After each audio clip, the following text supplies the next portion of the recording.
अपने दिलों को तैयार करें यह जानने के लिए कि आपकी वार्ता आपसे प्रेम कैसे कर सकती है। साल 2024 में दुनिया बदल गई। आतंक ने पूरे विश्व में शहरों को चपेट में ले लिया। निराशा ने सभी को अपनी जान बचाने के लिए भागने पर मजबूर कर दिया। शहरों के विनाश का अराजकता, भयानक राक्षसों द्वारा, ऐसे आकार के जीव जिससे दिल कांप उठे और भय फैले, हर जगह प्रकट हो गए। आकाश में उड़ने वाले जीव और तबाही मचाने वाले। शायद नष्ट इमारतों में सुरक्षित होता, एक आदमी डर में छिपा हुआ था, ये साबित करते हुए कि कोई जगह सुरक्षित नहीं थी। सभी को बेधड़क शिकार किया गया। हालांकि नीले कपड़ों में एक लड़का इमारत के ऊपर से विनाश को शांत होकर देख रहा था। एक कुत्ता अपने मालिक को एक राक्षस से बचाने के लिए अपनी जान जोखिम में डाल रहा था, लेकिन यह व्यर्थ था। रहस्यमय लड़का उन्हें बचाने के लिए इमारत की ऊंचाई से कूद गया। जमीन पर पहुंचने से पहले ये और भी विशालकाय प्राणी उन्हें ठंडे नजरों से चौंका गया, और इमारतों को पूरा निगल जाने वाला प्राणी भी डरावना नहीं था। इसे केवल एक घूंसे में नष्ट कर दिया गया। इस हमले की आवाज ने आसपास के कई राक्षसों का ध्यान खींचा, जिससे बच्चे और जमीन को बचाकर सुरक्षित स्थान पर ले जाने का समय मिल गया। हालांकि कोई भी जगह सुरक्षित नहीं थी। प्राणी ने फिर से हमला किया। सिर्फ एक घूंसे से उसने राक्षस और शहर के रास्ते में आने वाली हर चीज को हटा दिया। यह व्यक्ति शक्ति की आभा बिखेर रहा था और उनके हमले निर्णायक थे। उन्होंने अपनी शक्ति केंद्रित की और शहर के चारों ओर के विभिन्न जीवों को हराने के लिए छलांग लगाई। शायद वे अजय थे और उन सभी को हराना असंभव नहीं था। तभी अचानक एक और भी विचित्र राक्षस पास आया। अपने विशालकाय पैर से उसने हमारे उद्धारकर्ता को कुचल दिया। तर्क हमें बताएगा कि यह होगा अंत तक। हालांकि यहाँ तक कि सबसे शक्तिशाली जीव ने भी कुछ गड़बड़ महसूस की। लड़के ने अपनी रक्षा की और एक हमला किया जिसने सब कुछ आसमान तक चीर दिया। जब सबसे शक्तिशाली राक्षस पराजित हुआ तो असली बुराई का स्रोत अंततः दिखाई दिया, मानव रूप। युद्ध के लिए तैयार हो रहे हमारे नायक को भी अब यह बात गंभीरता से लेनी होगी। यह अंतिम युद्ध होगा जो मानवता के भविष्य का निर्णय करेगा। ये कहानी है कि कैसे इस नायक ने उन लोगों को बचाने का निर्णय लिया जिन्हें वह नफरत करता है, और कैसे एक सुंदर लड़की ने इसे संभव बनाया। लेकिन ये मत सोचो कि सब कुछ उस लड़ाई में शुरू हुआ। वास्तव में 8 महीने पहले लोग हमेशा की तरह स्कूल जा रहे थे और वहां सिर्फ एक अकेला व्यक्ति था। केवल वही लोग उससे बातचीत करते थे जो उसे तंग करते थे। गुंडा नरों के ऊपर बैठ जाता था, जबकि उसका दोस्तों ने घटना को फिल्माया और उस पर हंसे। बदमाश का नारा था कि वह हारे हुए लोगों के साथ कुछ भी कर सकता है क्योंकि वे कभी नहीं जीतते। उसके बाल खींचते हुए वह कहता, एक हारा हुआ इंसान हमेशा हारा ही रहेगा। नीरो 19 एक भयानक जीवन जी रहे हैं जो उन बदमाशों से घिरे हैं जो दूसरों का फायदा उठाना पसंद करते हैं। स्कूल में लंच के दौरान लड़कियां अपने समूह में बात करती थीं और लड़के भी वही करते थे। कैफेटेरिया की ओर बढ़ते हुए लड़के लगभग उसी मेज पर बैठने वाले थे जहां नीरो बैठा था, लेकिन उनमें से एक ने देखा और कहा कि वे यहाँ नहीं बैठ सकते, वे उस आदमी के पास नहीं हो सकते। डर के मारे वे दूसरी जगह खोजने चले गए। स्कूल में हर कोई उसे नीरो, उपेक्षित कुत्ता कहता था। कोई भी उससे बात करने की हिम्मत नहीं करता था। नायक को हर दिन दवाई की जरूरत होती थी। जब वह लेने जाता तो एक और छात्र बेधड़क उसे लात मारता। उस पर उसकी दवा गिर गई जिससे वह फर्श पर फैल गई। उन्होंने उसकी दवा पर पैर रख दिया और उसको तुच्छ समझते हुए कहा कि वह बेकार है। लड़कों ने यहाँ तक पूछ लिया कि क्या वह नपुंसक है और क्या दवा से कुछ ऊपर उठता है। अपमान के अलावा उन्होंने उसकी माँ के बारे में भी बुरा कहा, जो जाहिर तौर पर मर चुकी थी। सभी तानों में से यह उसे इतना गुस्सा दिला गया कि वह अब सहन नहीं कर सका। उन्होंने उसके प्रतिकार करने के इरादे को नोटिस किया और उसकी निगाह से चिंतित हो गए। लेकिन जल्द ही यह शक गुजर गया और वे फिर से अनाथ हारे हुए पर हंसने लगे। पूर्व बदमाश पास आया और कहा कि वे इस कुत्ते के साथ बुरा व्यवहार नहीं कर सकते। वही है जो नीरो को हरा सकता है। वह उसका विशेष हारा हुआ है और इसे साबित करने के लिए उसने कई बार लड़के पर हमला किया जब तक कि वह संतुष्ट नहीं हो गया। नेरो सोचता है कि पिटाई खाना निराशाजनक नहीं है, लेकिन शरीर का फंस जाना और वापस लड़ने की ताकत न जुटा पाना निराशा भरा है। ऐसा जैसे वो जंजीरों में जकड़ा हो, बल का उपयोग करने या अपने बचाव के लिए किसी पर हमला करने की कोशिश करने में असमर्थ। सभी अपमान के बावजूद, घूंसे और थप्पड़, वह पलटवार नहीं कर सकता। शायद ये किस्मत का खेल है, क्योंकि उसकी इच्छा है कि वह उन्हें सभी को मार दे। वे सभी मरने के लायक हैं। ये नजर पूर्व के बदमाश को बनाती है। गुस्से में उसने मुझ पर इस तरह देखने की हिम्मत कैसे की, वह कहता है। कुत्ते की नजर एक कुत्ते जैसी होनी चाहिए। इससे पहले कि वह फिर से नायक को मार सके, एक लड़की दिखाई देती है, जिस कारण पूर्व बुली का रवैया पूरी तरह बदल जाता है। यह ली लूना है, एक 19 साल की छात्रा और स्कूल की सबसे सुंदर लड़की। मेरे स्कूल में भी ऐसी एक लड़की है। लड़की उन्हें रास्ते से हटने के लिए कहती है। वे उसके रास्ते में बाधा बन रहे हैं। पूर्व बुली बेवकूफी करने लगता है और माफी मांगता है के लिए लूना को रोक रहे हैं। इसके कारण वे हार मान लेते हैं और चले जाते हैं। कहते हैं कि वह अपनी राह का आनंद ले सकती है। रहस्यमयी लड़की पूर्व को देखती है। बदमाश लोग चले जाते हैं जबकि नीरो वहां बैठा रहता है जैसे कि वह हारा हुआ हो। लड़की उसके सामने रुकती है और उसे देखती है। ये कुछ सेकंड या मिनट तक चलता है और वे एक शब्द भी नहीं कहते। फिर वह चुपचाप सिर झुकाए उठता है और चली जाती है। दवा फर्श पर बिखरी हुई थी। किसी तरह लड़की उसे वहां देखती है और पहचान लेती है। उसकी हैरान प्रतिक्रिया हमें सोचने पर मजबूर करती है कि वह क्या जानती है और वह कौन है। बाद में नीरो स्कूल की छत से देखता है कि लोग सॉकर खेल रहे हैं, खुश और बेपरवाह। उसके मन में निराशा छाई हुई है। वह सोचता है कि जीवन अनुचित है, वह इतना कमजोर क्यों है। सब मजे कर सकते हैं, सब बात कर सकते हैं और उसके कोई दोस्त नहीं है। अगर वह बस एक कदम और उठा लेता तो सब कुछ आसान हो सकता। जब उसका मन उलझा हुआ था, उसे अपने फोन पर एक संदेश मिलता है, मेरा पोता, तुम ठीक हो? खाने में क्या चाहते हो? यह सादा संदेश उसके चेहरे से उदासी को मिटा देता है। उसे उस व्यक्ति की याद आती है जिसने उसे पाला और उससे प्रेम किया, उसकी दादी। नीरो को सभी सुखद क्षण याद हैं। जब केवल वे दोनों थे तब बेहतर था। अब जब वह बड़ा हो गया है और स्कूल आना पड़ता है तो चीजें ऐसी हो गई हैं। एक लड़का स्कूल की छत पर आता है और पूछता है कि वह क्या कर रहा है। यहाँ इस जगह पर होना मना है। ये व्यक्ति ही है जो नीरो से बात करता है, लेकिन केवल तब जब कोई और आसपास नहीं होता। ज्यादा कुछ कहे बिना नीरो बस कहता है कि सब ठीक है और चला जाता है। वह पहले जाता है ताकि कोई उन्हें साथ न देखे। वह वापस कक्षा में गंदा और चुपचाप लौटता है और अपनी डेस्क पर बैठ जाता है। इस बीच सुंदर गोरी लड़की देखती रहती है। अन्य छात्र एक मेज के चारों ओर इकट्ठा होते हैं। उनमें से एक फुटेज दिखा रहा है जहाँ माना जाता है कि कैमरों द्वारा एक राक्षस को फिल्माया गया था। ये अफरा तफरी लड़की को पसंद नहीं आती, इसलिए वह कक्षा छोड़ देती है। हर कोई सोचता था कि ये एक नकली वीडियो था जो संपादन के साथ बनाया गया था, लेकिन इस वीडियो ने कुछ असली चीज कैप्चर की थी। उस रात अंधेरे से राक्षस उभरने लगे। रात को अपने घर में नीरो अपने छोटों का इलाज कर रहा था और शीशे में देख रहा था। उसे कमरे में किसी के प्रवेश करने की आवाज सुनाई दी। उसने जल्दी से अपना शीशा और मरहम छिपा लिया और सोने का नाटक करने लगा। उसकी दादी अपने पोते से बात नहीं कर सकी। वह बिस्तर पर पट्टियां देखकर उदास हो गईं। फिर नीरो कहता है कि वह पहले ही घर आने से पहले खाना खा चुका था। उसकी दादी उसे आराम करने देती है और चली जाती है। दरवाजे के पीछे उन्हें एहसास होता है कि कुछ गड़बड़ है। कंबल के नीचे नीरो अपने जीवन के बारे में सोचता है। वह क्या कर सकता है बदलने के लिए। उसकी दादी कपड़े धोते समय उसकी शर्ट पर पीछे के हिस्से पर एक पद चिन्ह देखती है। राक्षस उस इमारत के सामने था जहां वे रहते थे। एक ट्रक पार्क करने के लिए आता है। उनींदा ड्राइवर अजीब प्राणी को देखकर अपनी जिंदगी के आखिरी कुछ सेकंड अनुभव करता है। अगले दिन उसकी दादी सना उसके लिए खाना तैयार कर रही हैं। पोते नीरो उसके छोटयुक्त चेहरे को देखता है। वह अपनी दादी से इसे कैसे छुपा सकता है। उसकी दादी उसे रसोई में जाकर खाना खाने के लिए कहती हैं। हालांकि नीरो दावा करता है कि वह अच्छा महसूस नहीं कर रहा है। वह अपना चेहरा छुपाता है और खाने से पहले शॉवर लेने चला जाता है। जैसे ही वह बाथरूम में प्रवेश करता है, कोई दरवाजा खटखटाता है और खुद को डिलीवरी सेवा बताता है। सना चिंतित हो जाती है क्योंकि वे किसी डिलीवरी की उम्मीद नहीं कर रहे थे। फिर संदिग्ध डाकिया बिना चेतावनी जैसे ही वह करीब आता है, उसका संदिग्ध चेहरा उसके भयानक चेहरे को प्रकट करता है। महिला इस तरह की क्रूरता से चौंक जाती है और फिर राक्षस लगभग उसे एक विशाल के साथ मार देता है। जीभ। इस बीच नीरू को कुछ सुनाई नहीं देता क्योंकि शॉवर का शोर है। उसकी दादी जमीन पर गिर जाती हैं और मारी जाने वाली होती हैं, लेकिन वह एक बार फिर बच निकलती हैं। वह अब असहाय महिला अलग व्यक्ति जैसी लग रही थी। अपने हाथ में वह लाल शक्ति को प्रकट करती है और प्राणी को रोक देती है। राक्षस छुटकारा पाने की कोशिश करता है, लेकिन वह महिला अधिक शक्तिशाली है। अब वह महिला जो कमजोर नहीं दिख रही थी कहती है कि उसने उन्हें चेतावनी दी थी कि उसके पीछे न आए। फंसा हुआ राक्षस चीखता है कि उसे चाबी चाहिए और वह उग्र हो जाता है। उसकी बाहें नष्ट हो जाती हैं और वह छुटकारा पा लेता है। उसकी हमलों से घर नष्ट हो रहा है। शोर इतना तेज था कि नेरो को एहसास हुआ कि कुछ तो गलत।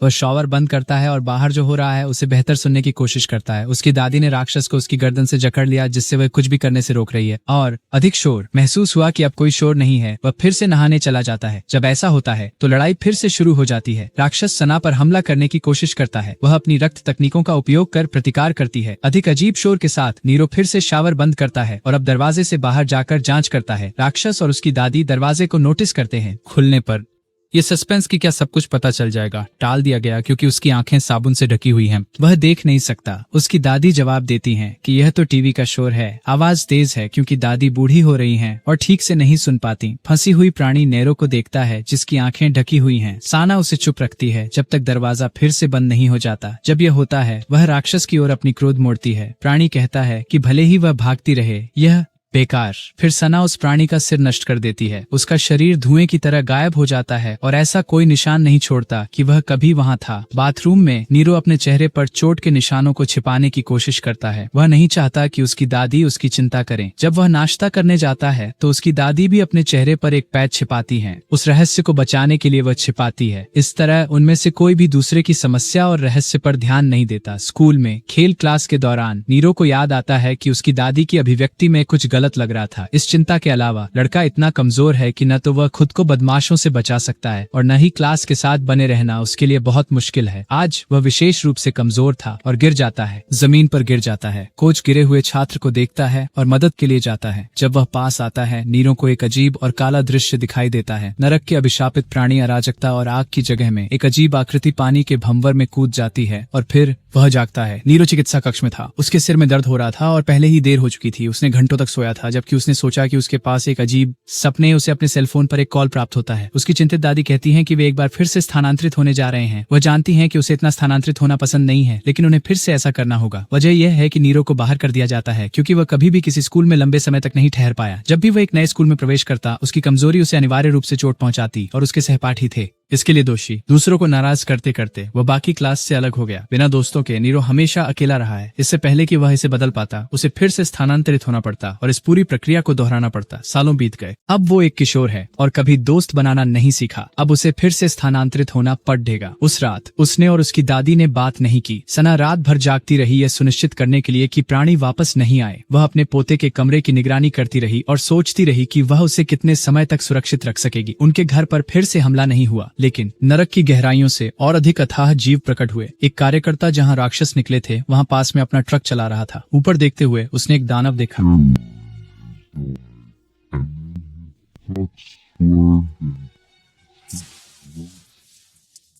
वो कुछ मिनटों के लिए जाता, जब तक कि और अधिक राक्षसी जीव ट्रक के पास नहीं आ जाते।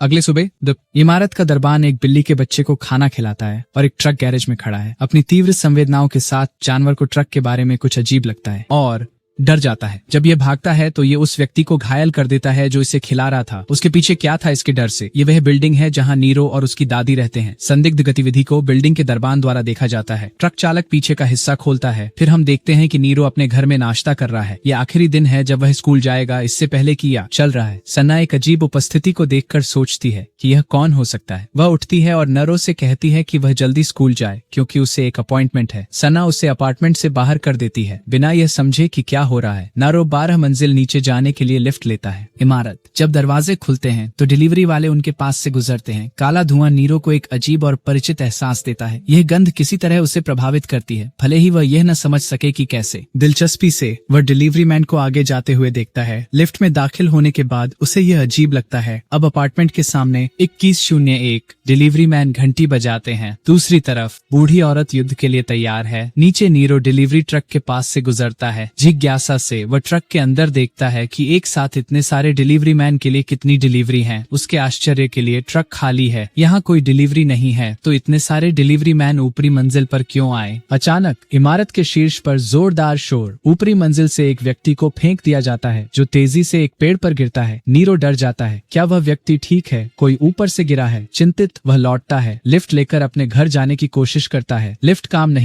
नहीं कर रहे हैं, इसलिए वह फर्श पर दौड़ते हुए सीढ़ियों से जाने का फैसला करता है। अपने घर में डिलीवरी मैन सना पर हमला कर रहे हैं। वह महिला जो पहले अपने पोते को लड़ाई का पता न चले इसके लिए अपनी शक्तियों को नियंत्रित कर रही थी, अब अपनी सारी शक्ति का उपयोग कर रही है। वह अपने लाल धागों से सभी प्राणियों को काट देती है। ये राक्षस उसके सामने टिक नहीं पाते, लेकिन हमला होने पर वह गुस्से में आ जाती है। जब वे हार जाते हैं तो वे जीव धुएं में बदल जाते हैं। उनके शरीर पीछे नहीं रहते। एक आखिरी राक्षस उसकी दादी पर हमला करता है और वह उसे मारने में कामयाब होता है। पीछे हटते हुए वह फिर से हमला करने के लिए अपने धागों का उपयोग करने लगती है, लेकिन उसकी हैरानी की बात यह है कि यह आखिरी राक्षस साधारण नहीं है। इसका स्वरूप अलग है। क्या यह एक शिनिगामी है? राक्षस उस महिला को बताता है कि राजा की सेना आने वाली है। उनका सामना करने की कोई जरूरत नहीं है। सना गुस्से और अधीरता से जीव को अपने धागों से उसकी गर्दन से पकड़ लेती है। उसके ऊपर खुद को रखती है। वह कहती है यह मूर्खता है। गुस्से से भरा दानव उसकी दादी पर हमला करता है और पूछता है कि चाबी कहाँ है? उन्हें चाबी चाहिए। जो महिला कभी अजेय लगती थी अब इस जीव के दबाव में है और अधिक गुस्से के साथ सना दानव को आश्चर्यचकित करती है और उसे अपने धागों से पीछे से पकड़ लेती है। वह उसे घायल करने में सफल होती है।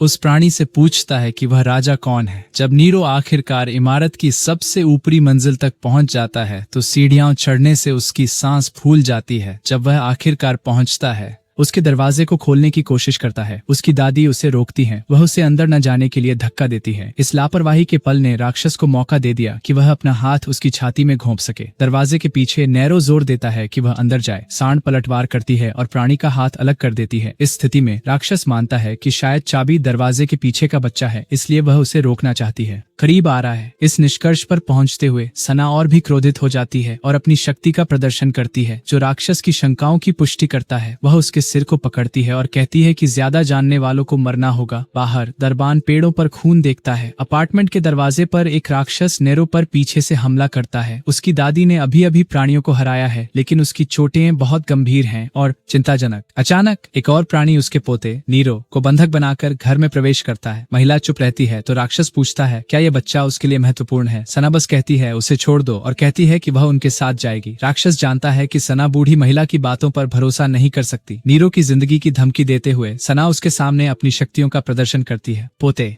नेरो, जिसने इसे पहले कभी नहीं देखा था, आश्चर्यचकित हो जाता है। महिला के हिचकिचाने के संकेत पर राक्षस सना का बाजू काट देता है। नेरो निराशा में चिल्लाता है और राक्षस को तब तक काटता है जब तक वह एक टुकड़ा नहीं फाड़ लेता। प्राणी नेरो को फेंक देता है और वह दीवार से बहुत जोर से टकराता है। ये देखकर सना निराश हो जाती है और अपने प्यारे पोते की ओर रक्षा खोकर दौड़ पड़ती है, लेकिन फिर राक्षस नेरो के सामने सना पर हमला करता है और उसे पूरी तरह से भेद देता है। घबराहट में वह अपनी दादी की रक्षा करने की कोशिश करता है और उसके सीने में भी छेद कर दिया जाता है। प्राणी ने मुख्य पात्र के सभी परिवार के सदस्यों को समाप्त कर दिया है। ऐसा करते हुए वह पहले से कहीं अधिक शक्तिशाली आभा महसूस करता है। पीछे मुड़कर देखता है, उसे दिखाई देता है कि बिना हाथों वाली ये महिला पूरी तरह से अलग है। वह अपना हाथ बढ़ाता है और हजारों लाल धागे बनते हैं और चारों ओर से राक्षस को बांध देते हैं। अपनी मुट्ठी बंद करते ही धागे संकुचित हो जाते हैं और प्राणी टुकड़ों में बिखर कर मर जाता है। जमीन पर घायल नीरो देखता है कि उसकी दादी एक भयावह शक्ति का उपयोग कर रही है और डर गया है, लेकिन शायद अब वे दोनों मर जाएंगे। इसलिए नीरो के पास इसके बारे में सोचने का समय नहीं था। उसका मन खाली हो जाता है और उसे आकाश में उड़ते राक्षसों और गहरे समुद्र के जीवों का स्पष्ट दृष्टिकोण होता है। योद्धाओं के साथ भयानक युद्ध में राक्षस जो इंसान भी नहीं है। इन योद्धाओं के पास वही निशान थे जो उसने अपनी दादी सेना पर देखे थे। शायद ये किसी और की यादें थीं। सेना जो अपनी बाहों में कुछ लेकर इस जगह से भाग रही थी जब तक वह एक भंवर में कूद नहीं जाती और कभी भी नहीं लौटता है। असीमित अंधकार में नीरो उन यादों को देखता है जो उसकी नहीं है। फिर वह अपनी खुद की यादें याद करने लगता है। वह हमेशा से इतना कमजोर और कायर नहीं था। जब वह बहुत छोटा था तो वह उकसाए जाने पर जवाब दे सकता था। एक बार एक माँ ने उस पर अपने बेटे को मारने के लिए डांटा।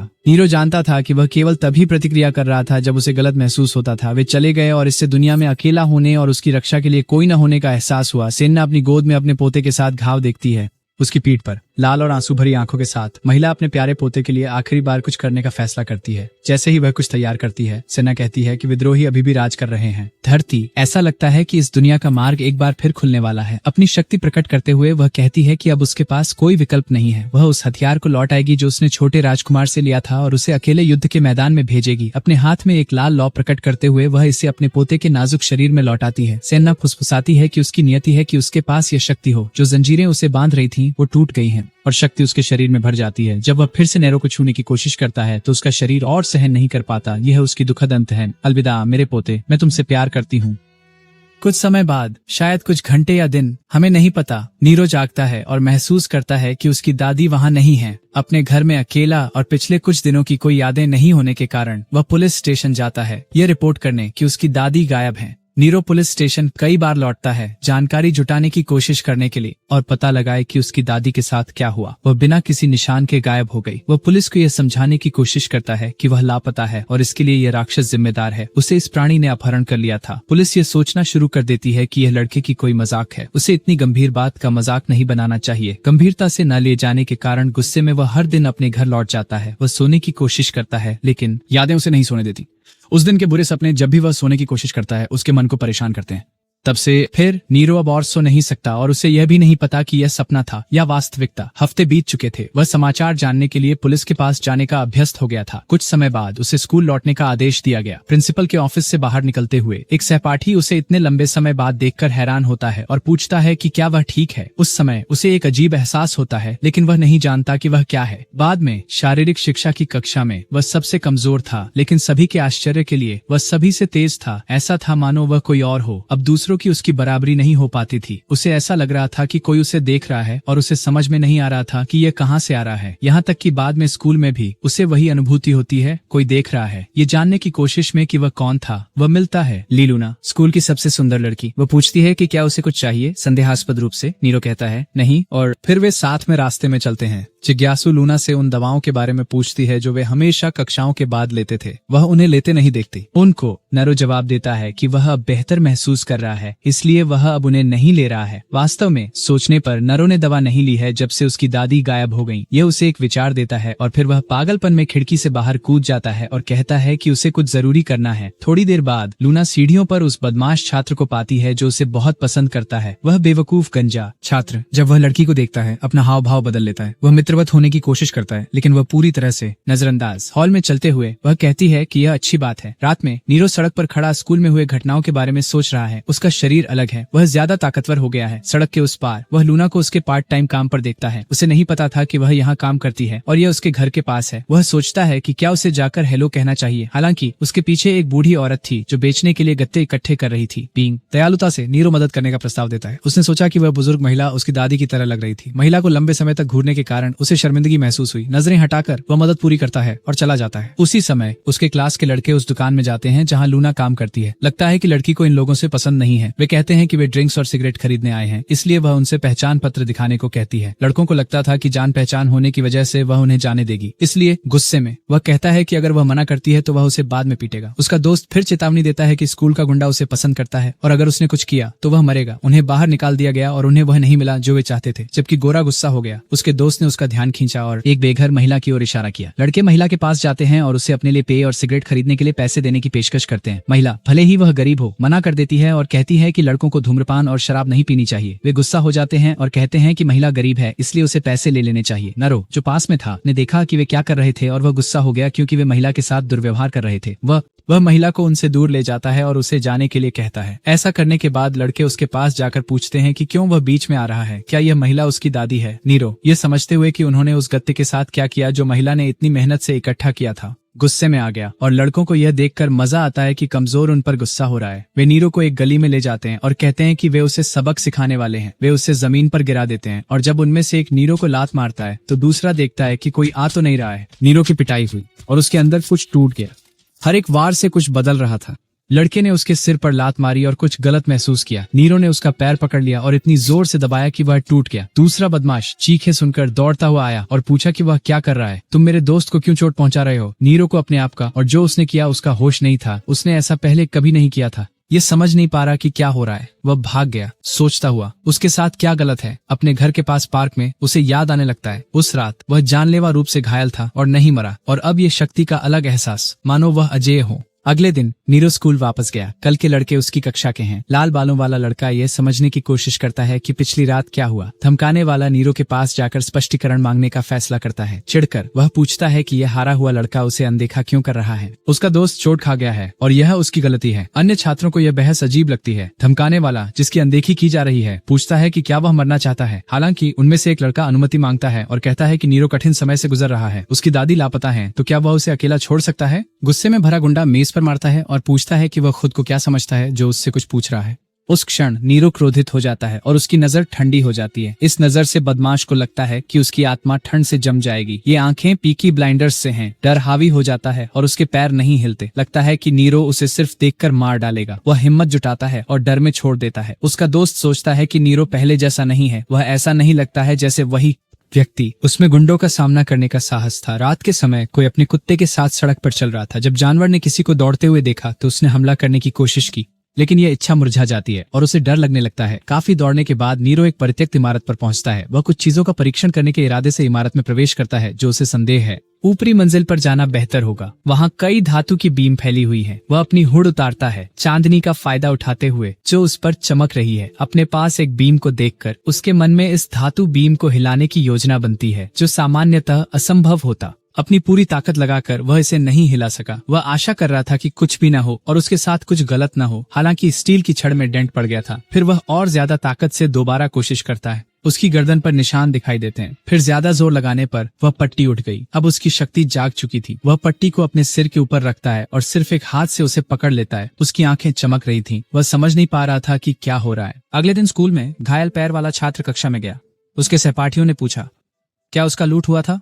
वो क्यों घायल है। उसके दोस्त को सच में जानना था कि उस रात क्या हुआ था। क्या उसने दीवार पर लात मारी या कुछ। जबकि वह सुनहरे बालों वाला लड़का मुख्य किरदार की तरफ बिना कुछ कहे देख रहा था। उसका चिंतित दोस्त जवाब मांगते हुए चिल्लाया, धीरे बोलो, वो हमें सुन सकता है। फिर उसने विषय बदल दिया और कहा कि उसे अब पढ़ाई करनी है। उसके दोस्त को पता था कि वह कभी पढ़ाई करने वाला नहीं था, तो कुछ गलत था। क्या किताब उल्टी थी? जबकि वह समझ नहीं पाया कि क्या हो रहा है, उसने उस रात देखी गई चीजों के बारे में सोचना शुरू कर दिया। मुख्य चरित्र की नजर कुछ बहुत ही अजीब थी। बाद में स्कूल के लंच ब्रेक में जब पढ़ाकू छात्र खाना खा रहे थे, गंजा बदमाश आया और कहा कि उनके पास बहुत सारा खाना है, उन्हें उसके साथ थोड़ा साझा करना चाहिए। अब वह अपने दोस्तों के साथ दर्जनों ब्रेडेड चिकन के साथ बैठता है। निश्चित रूप से स्वार्थी कहता है कि यह सब सिर्फ उसके लिए है। वह देखता है कि उसे पसंद आने वाली लड़की कैफेटेरिया में आ रही है और उसे अपने पास बैठने के लिए इशारा करता है। यह कहता है कि वह बहुत पतली है, इसलिए अगर वह बहुत खाए और थोड़ा वजन बढ़ाए तो कोई समस्या नहीं होगी, लेकिन वह उसे पूरी तरह से नजरअंदाज कर देती है। बेवकूफ सन्न रह जाता है। इस बीच स्कूल की सबसे सुंदर लड़की पूछती है कि क्या वह हमारे नायक के बगल में बैठ सकती है। ये कैफेटेरिया में सबका ध्यान खींचता है, क्योंकि वह न केवल उसके साथ बैठती है बल्कि वह इस छात्र के साथ बहुत दोस्ताना भी दिखाई देती है। गुस्से में और निराश स्कूल के बदमाश से नफरत का माहौल निकलता है। लंच के बाद वह अपने दोस्त से पूछता है कि वह कमजोर छात्र ने उसके पैर कैसे तोड़ दिया। उसे शक है कि नायक इतना मजबूत हो गया है, वह सिर्फ एक हारा हुआ है। लेकिन लड़का जोर देता है, वह अजीब है, ये सामान्य नहीं था, तुम एक दोस्त हो, दीवार पर मारो। कहो कि वह पागल है, यह असंभव है कि कोई इस तरह बदल जाए। क्या उसने अपने सिर पर चोट मार ली है? जैसे ही छात्र बात करते हैं, कोई कहता है कि यह बहुत बचकाना है। वह व्यक्ति लूना है। वह कहती है कि यह दयनीय है। जब वह कमजोर था तो वे उसे पीटते थे, अब जब वह मजबूत है वे डरते हैं। वह कहती है, ईमानदार बनो और स्वीकार करो कि यह सच है। वह इसे प्रभावित नहीं होने देता और कहता है कि लड़की के मजाक मजेदार हैं। वह हारा हुआ तो बस एक सख्त दिखावा कर रहा है, लेकिन जल्द ही वह अपनी जगह दिखा देगा। फिर लड़की कहती है, दिखाओ कि कौन ऊपर है, जैसे उसे चुनौती दे रही हो। गंजा आदमी पूछता है कि वह उसे उस हारे हुए से क्यों तुलना कर रही थी।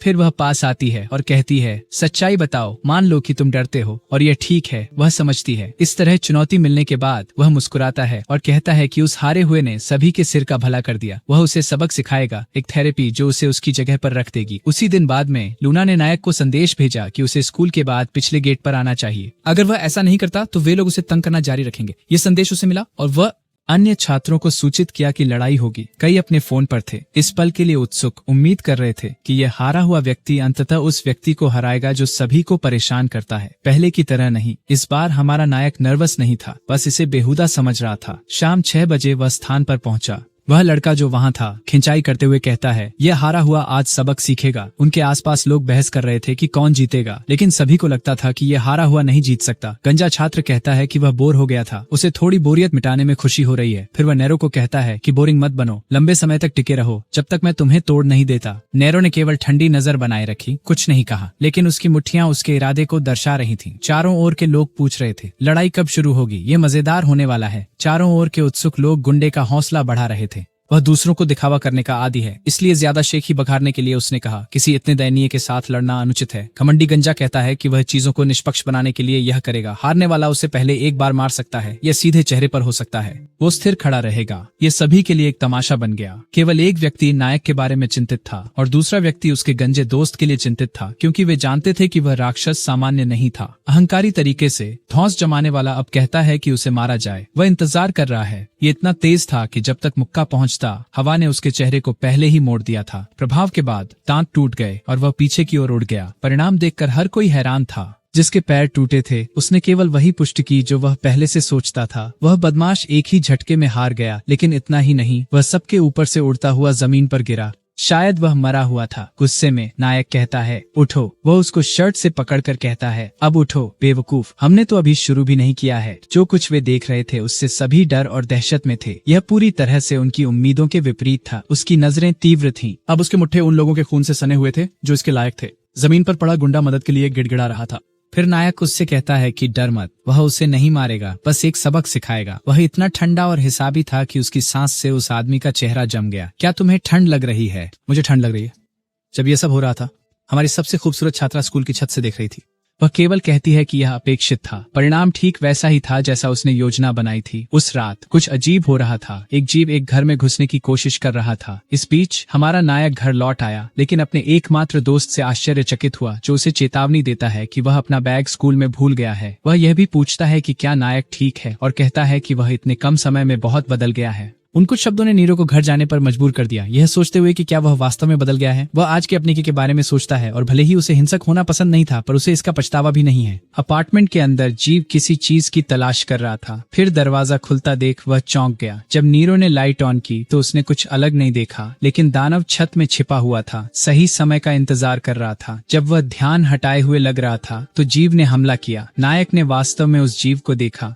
राक्षस पूछता है कि मुख्य पात्र कौन है, और उसी समय नरो पूछता है कि यह राक्षस कौन है। वे लड़ाई में उलझ जाते हैं। घर लगभग बर्बाद हो जाता है, लेकिन नरो को कोई चोट नहीं लगती। अपनी ठंडी नजर से वह सभी हमलों से बचता है, प्राणी को पकड़ता है और आसानी से उसका हाथ नष्ट कर देता है। इस पर राक्षस कहता है कि वह इंसान नहीं है। इस दावे से हैरान होकर वह उसका हाथ उखाड़ देता है। फिर प्राणी खिड़की से भाग जाता है। इमारत से कूदते समय उसने सोचा कि वह सुरक्षित है, लेकिन मनुष्य बिना सोचे समझे प्राणी के पीछे उतर आता है, पंखों पर कूदते हुए, और आखिरकार जोरदार प्रहार करता है। प्राणी जोर से जमीन पर गिरता है। जब यह अंततः सड़क पर उतरता है तो वह देखता है कि प्राणी अभी भी भाग निकला है, लेकिन ये गंभीर रूप से घायल है और इसका पता लगाना आसान होना चाहिए। राक्षस सोचता है कि वह कौन है और उसे तुरंत अपने नेता को इसकी रिपोर्ट करनी चाहिए।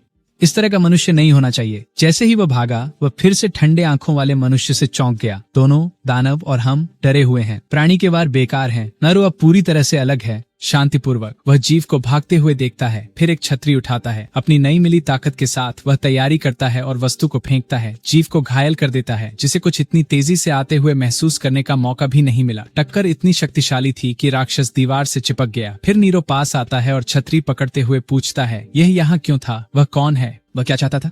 प्राणी बिना किसी विकल्प के जवाब देता है कि वह यहाँ सना के लिए है।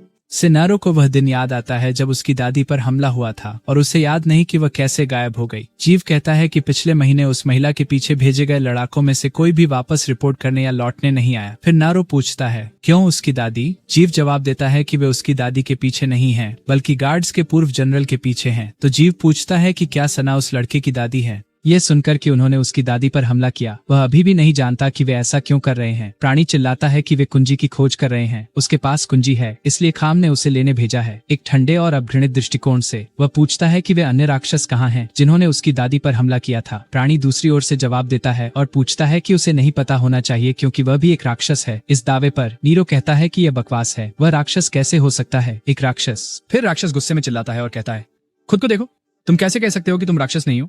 क्या तुम्हें यकीन है कि तुम इंसान नहीं हो? अपने हाथों को देखो, क्या कोई इंसान ऐसा करेगा? इन शब्दों से अस्थिर होकर नीरो एक टुकड़े को देखता है। फर्श पर आईने और उसकी विकृत प्रतिच्छवि जो वह देखता है, उससे उसे संदेह होता है। क्या वह जो कह रहा है वह सच हो सकता है? क्या वह मानव नहीं हो सकता? उसके साथ क्या हो रहा है? नीरो सोचता है कि क्या वह एक राक्षस है। उसी क्षण जब वह ध्यान नहीं दे रहा था, प्राणी ने इसका फायदा उठाया और भाग गया। उसने नहीं, ये तक नहीं देखा। गली में बारिश में चलते हुए और काम से थके हुए किसी ने पूछा कि एक आदमी बिना छतरी के क्यों है। सौभाग्य से वो केवल उपस्थिति से चौंक गया, क्योंकि राक्षस बस नालियों के रास्ते से भाग गया। इसी बीच नैरो बारिश में दौड़ रहा था। वह पूरी तरह से दिशाहीन था कि वह गिर भी पड़ा। एक माँ और उसका बेटा पूछते हैं कि क्या युवा व्यक्ति ठीक है। बच्चा डरते हुए कहता है, उसका चेहरा, मम्मी यह अलग है। और सच में इस व्यक्ति की आंखें सामान्य नहीं है। अपनी शक्ल छिपाते हुए वह बस जवाब नहीं देता और दौड़ पड़ता है। इस बीच अंडरवर्ल्ड में गहरी समुद्री प्राणी और तूफानी रेज आसमान को चीर रहे हैं। ये राक्षसों की दुनिया में पोर्टल के पार का स्थान है। वह प्राणी वापस आने में सफल हो जाता है और साथ लाता है समाचार।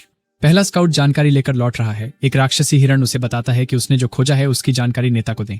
राक्षस रिपोर्ट करता है कि सना मर चुकी है।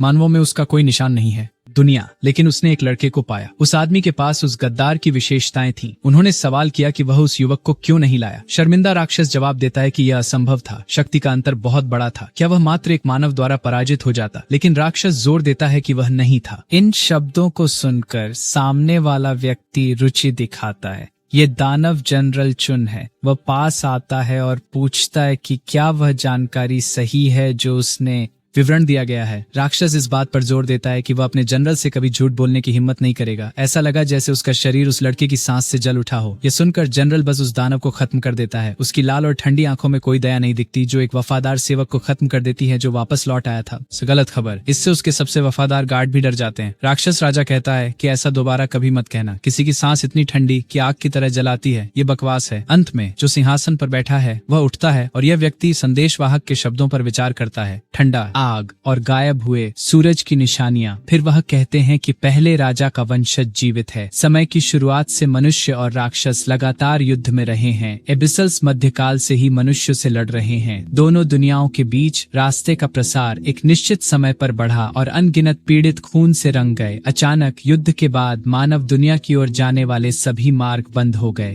तब से सहस्राब्दियां बीत गई थी और मनुष्यों के लिए दानव प्राचीन काल की दंतकथाएं या मिथक बन गए थे। लेकिन चाहे कितना भी समय बीत जाए, ये सीमाएं अंततः फिर से दरार पड़ेंगी। सभी ये द्वार जिन्हें किसी ने सील किया था फिर से खोले जाएंगे। मानवता खत्म हो जाना। हम मानव दुनिया में लौटते हैं। हमारा प्रमुख पात्र पुलिस स्टेशन की ओर भागा। पुलिस ने उसकी दादी का फुटेज पाया, जो उसके गायब होने के बाद का था, जो वास्तव में नीरो की दादी थी। पुलिस ने पूछा कि क्या उसकी दादी बीमार थी, क्योंकि जहां उन्हें फिल्माया गया था वह एक ऐसी जगह थी जहां लोग दवा खरीदते हैं। ये उसे याद दिलाता है कि उसकी दादी ने उसे दवा दी थी। कहानी की शुरुआत में जो काले गोलियां थीं, उसने फिर पुलिस से पता ईमेल के माध्यम से भेजने को कहा और फुटेज वाले स्थान पर दौड़ पड़ा। वह जांच करने गया, क्योंकि अगर उसकी दादी ने विशेष दवाइयां खरीदी तो याशन की थी बेस संतत।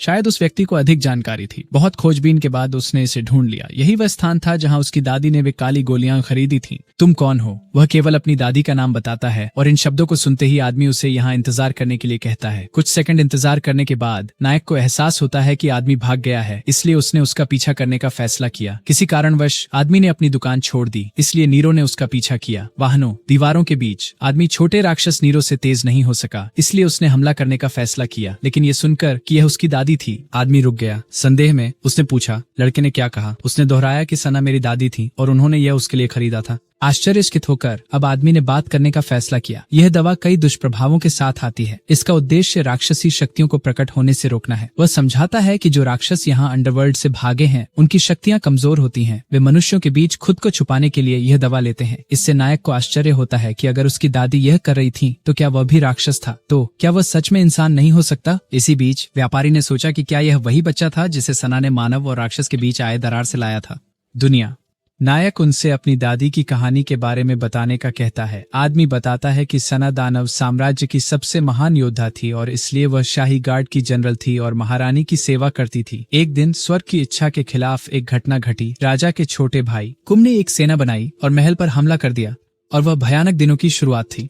कईयों ने राजा की रक्षा करने की कोशिश की और सदा के लिए खोकर केवल राख बन गए। अंत में राजा और रानी गिर पड़े। कुम ने सिंहासन प्राप्त करने के लिए अपने भाई के हजारों अनुयायियों का बलिदान कर दिया। पुराने राजा के कुछ ही बचे हुए अनुयायी मानव दुनिया में भागने और यहाँ छिपने में सफल हुए। इसलिए सदियों से कुछ दानव मनुष्यों के बीच रहते हैं। छिपने के कुछ समय बाद सना उसे ढूंढ निकाला। कुम ने लड़ाकों को उनका पीछा करने के लिए भेजा और बूढ़ा आदमी सोचता था कि लड़का उन्हीं में से एक है। मुख्य पात्र पूछता है कि क्या इसी वजह से बूढ़ा भागा कि वह कुम का दूत था? जवाब हाँ है। आगे बूढ़ा आदमी समझाता है वह एक भगोड़ा दानव है और जानता है कि वे कुछ लेने की कोशिश कर रहे हैं जो लड़के की दादी के पास है। इसीलिए जब वह आना बंद कर दी तो वह चिंतित हो गया।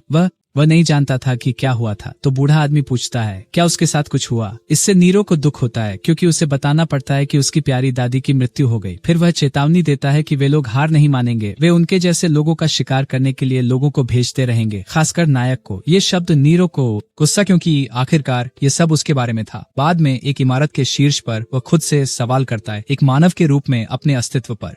या राक्षस होना महत्वपूर्ण नहीं था? फिर भी सबसे मूल्यवान चीज जो उसके पास थी वे ले गए। सो अब वह और छुपेगा नहीं। वे अपनी जान से कीमत चुकाएंगे और अब यही उसके लिए सबसे महत्वपूर्ण है। इस बीच राक्षसों की दुनिया में वे बचे हुए लोगों की खोज करते हैं और कहते हैं कि कोई भी जीवित वापस नहीं आया। वास्तव में यही कारण है कि इसे पासेज ऑफ कहा जाता है। मौत। दो राक्षस कहते हैं कि मनुष्य घमंडी होते हैं। वे सोचते हैं कि क्योंकि वे अब पार नहीं कर सकते वे सुरक्षित हैं। वे दावा करते हैं कि जैसे ही रास्ता खुलता है वे बिना किसी हानि के मानव दुनिया पर विजय प्राप्त कर लेंगे। काले बालों वाला लाल आंखों वाला लड़का कहता है कि सा ने निश्चित रूप से पूर्व राजा के स्वर्गवासी बेटे के लिए इस मार्ग की चाबी छोड़ गई। वर्तमान राक्षस राजा कहता है कि यह बच्चा उनके पास मौजूद अवसर है, इसलिए वह सैनिकों को अराजकता का आदेश देकर उस बच्चे को खोजने के लिए भेजने का आदेश देता है। अब हम नैरो के घर लौटते हैं। वह अपनी गुमशुदा दादी की चीजों और कीमती यादों के बीच खोज करता है। उन दोनों की एक तस्वीर उसकी नजर में आती है। वह कहता है कि वह चाहे कहीं से भी आई हो, उनकी उम्र चाहे कितनी भी हो, वह हमेशा उनके लिए खास रहेंगी। नैरो तस्वीर को अपनी कोट में रखता है और कहता है कि वह हमेशा वही दादी रहेंगी जो हमेशा से रही हैं। गंजे बदमाश के साथ हुई उस मुठभेड़ के बाद स्कूल के पहले ही दिन अफवाहें फैल गईं कि उसने उस व्यक्ति को हरा दिया है जिसे सभी नापसंद करते हैं, और इस वजह से जो लोग पहले उसे अनदेखा करते थे अब उसके साथ दोस्ताना व्यवहार कर रहे हैं। नीरू को समझ नहीं आता कि ऐसा क्यों हो रहा है, तो वह लड़का जो पहले उससे बात करता था कहता है कि चीजें बदल गई हैं। पहले किसी में उस व्यक्ति का सामना करने की हिम्मत नहीं थी और सब लोग उससे बचते थे ताकि वे भी निशाना न बने। अब उन्हें कभी दोबारा संगचुन को नहीं देखना पड़ेगा। वह लड़की जिसे वह जानता है कि आप लोग बहुत सुंदर मानते हैं पास आती है और नीरो से कहती है कि उसे स्कूल के बाद उससे मिलना चाहिए।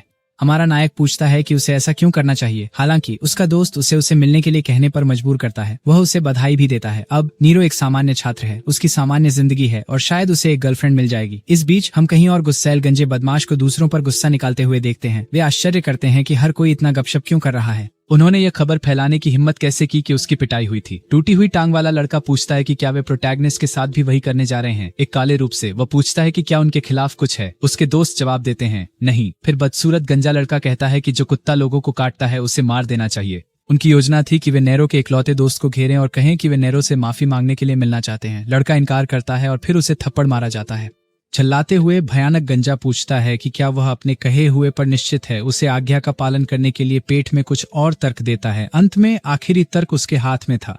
उसकी हैरानी के लिए कुछ अप्रत्याशित होता है। लड़का हालांकि अपमानित हुआ पलटवार करता है और धमकाने वाले के चेहरे पर मारने की कोशिश करता है। शायद वह अब बिना लड़े मार नहीं खाना चाहता था। दोबारा चुनौतियों का सामना करना उसे इतना क्रोधित कर देता है कि वह निर्दोष छात्र पर पूरी ताकत से पलटवार करता है। इस दौरान नीरो कक्षा में था और वह राक्षसों की दुनिया में घटित घटनाओं के बारे में सोच रहा था और फिर महसूस करता है कि उसका दोस्त जो बाथरूम गया था वह लौटने में बहुत समय ले रहा है। इसके अलावा धौंस देने वाले कमरे में नहीं है। जब वह बाहर देखने गया सबसे बुरा डरते हुए उसका दोस्त लौट आया, लेकिन उसके हाव भाव के बावजूद वह यह नहीं बताता कि क्या हुआ। बस इतना कहता है कि वह क्लास बंक कर रहा था। लड़का नैरो को यह बताने पर जोर नहीं देता कि उन्होंने उससे मिलने के लिए कहा, क्योंकि उसे पता है कि यह एक जाल है। नायक के जोर देने पर उसका दोस्त बताता है कि उसने उनसे लड़ाई की, लेकिन यह कुछ गंभीर नहीं है। वो उतने ताकतवर नहीं थे क्योंकि उसने गुंडे को घूंसा मार दिया। अपने दोस्त की इच्छा के विपरीत करने का दृढ़ निश्चय करके नीरो ने उनसे मिलने का फैसला किया, न कि इसलिए कि उसके दोस्त ने चेतावनी दी कि वे यही चाहते हैं, बल्कि ये सुनिश्चित करने के लिए कि वे निर्दोष लोगों को और परेशान न करें। लड़का उसे जाने नहीं देना चाहता था, लेकिन स्वीकार करता है और कहता है कि नीरो बदल गया है। नीरो के कारण उसने महसूस किया कि अगर वह प्रतिकार नहीं करेगा तो वह एक पंचिंग बैग बन जाएगा।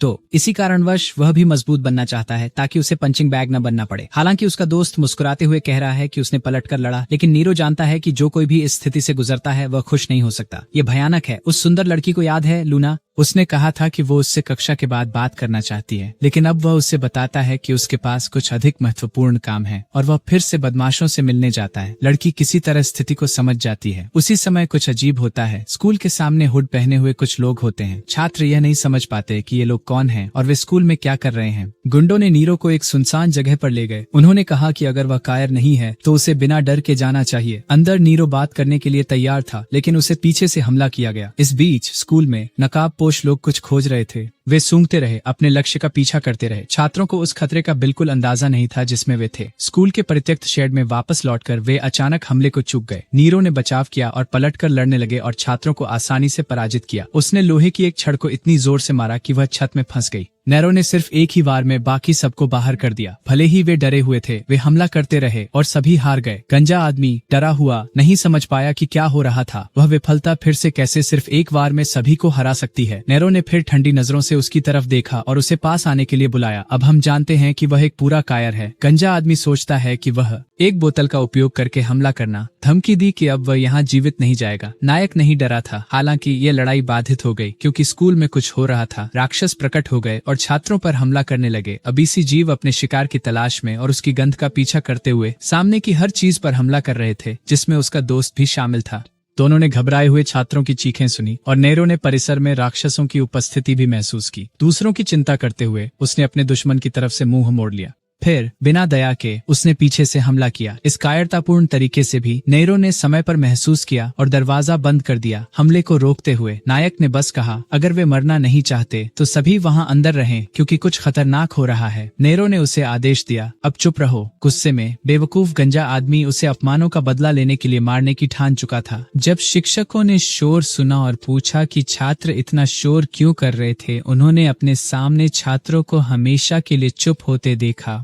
प्राणियों ने सामने जो भी था उस पर हमला किया, जिसमें शिक्षक भी शामिल थे। सब कुछ मुख्य की तलाश में निशाना बना। लूना स्कूल के उस हिस्से में थी जिसे अभी तक दानवों ने नहीं घेरा था। फिर उसने आखिरकार सुना कि स्कूल के दूसरी तरफ राक्षसों ने आक्रमण कर दिया है। ये सुनते ही वह तुरंत उस जगह की ओर दौड़ी। जबकि बाकी सब भाग रहे थे, वह राक्षसों की ओर दौड़ी। पहले दानव का सामना करते हुए उसने सटीकता से बचाव किया। अपनी टांग पर लगे हथियार का उपयोग करते हुए उसने प्राणी को काट दिया। उसके ऊपर छलांग लगाते हुए सुंदर लड़की ने प्राणी की गर्दन पकड़ ली, पूरी लाइन खींचते हुए, और प्राणी का सफाया कर दिया गया। ये विकृत राक्षस छात्र की गर्दन सूंघ रहा था। उसके दोस्त स्थिति से डर कर उसे बस यूं ही छोड़ दिया गया। एक और निर्दोष छात्र को अन्यायपूर्वक समाप्त कर दिया जाता। हालांकि नेरो ने आग का अलार्म बजा दिया। इसके साथ ही राक्षसों ने आखिरकार अपने शिकार को पहचान लिया और उस पर हमला कर दिया। उसका इरादा भागने और अन्य छात्रों से प्राणियों को दूर ले जाने का था। रास्ते में बदमाश ने बदला लेने के लिए नायक पर घात लगाना चाहा, लेकिन उसकी नजर में आए बिना राक्षस ने उसे पकड़ लिया और नायक को धमकाया, दौड़ते रहो वरना ये मर जाएगा। अगर मैं नायक होता तो नहीं मानता, मैं उस कचरे को खत्म होने देता। मूर्ख छात्र अब मदद के लिए चिल्ला रहा था, वहां खड़े मत रहो, मेरी मदद करो। उसी क्षण नेरो पूछता है, वह उसकी मदद क्यों करे। उन शब्दों को सुनकर बदमाश के चेहरे पर डर दिखाई देता है। जैसे ही प्राणी अपने शिकार को हवा में उठाता है, वह चीखता है कि उसने गलती की, उसे पछतावा है और वह बचाए जाने की गुहार लगाता है। अपनी जिंदगी के आखिरी सेकंडों में उसने देखा कि नेरो गायब हो गया। उसने सोचा वह भाग गया, लेकिन कुछ सेकंडों में नेरो ने उस प्राणी पर हमला कर दिया, जिससे वह धमकाने वाला आजाद हो गया। समय बर्बाद किए बिना उसने लगातार प्रहार किए, इतनी शक्तिशाली ताकत कि उसने दीवार तक तोड़ दी। यह ताकत वह धमकाने वाला अभी अभी देख चुका था। जिस लड़के से वह बदला लेना चाहता था, वह इतनी ताकतवर है कि उसे संभव मानना मुश्किल है। इस लड़ाई का परिणाम यह हुआ कि गुंडा भय से कांपते हुए यह सुनिश्चित करने के बाद भी कि राक्षस पराजित हो गया है, डर के मारे वह पूछता है, क्या नेरो एक इंसान है। शायद नायक को इस पर संदेह था, लेकिन वह हाँ कहता। लेकिन इससे पहले कि वह इसका उत्तर दे सके, एक और राक्षस दीवार पर फेंका गया। छात्रा लगातार प्राणियों के विरुद्ध लड़ाई में सुंदर है, मैं उस स्कर्ट के नीचे देखना पसंद करता। नेरो सोचता है कि वह इतनी शक्तिशाली कैसे है। फिर लड़की अपना ध्यान वापस उन दोनों पर करती है, यह देखकर कि वे वहीं खड़े हैं। वह कहती है, वे इतने बेकार क्यों हैं। और फिर वह कूदकर गुंडे के चेहरे पर कदम रखती है, उसे बेहोश जमीन पर छोड़ देती है। वह नेरो से कहती है कि वह अंदर के लोगों का ध्यान रखेगी, उसे इमारत से बाहर निकलना चाहिए ताकि वे नायक के पीछे जा सकें। शुरू में नेरो समझ नहीं पाता कि क्यों। वह पूछती है कि क्या वह बेवकूफ है और अब तक समझ नहीं पाया कि राक्षस उसके पीछे है,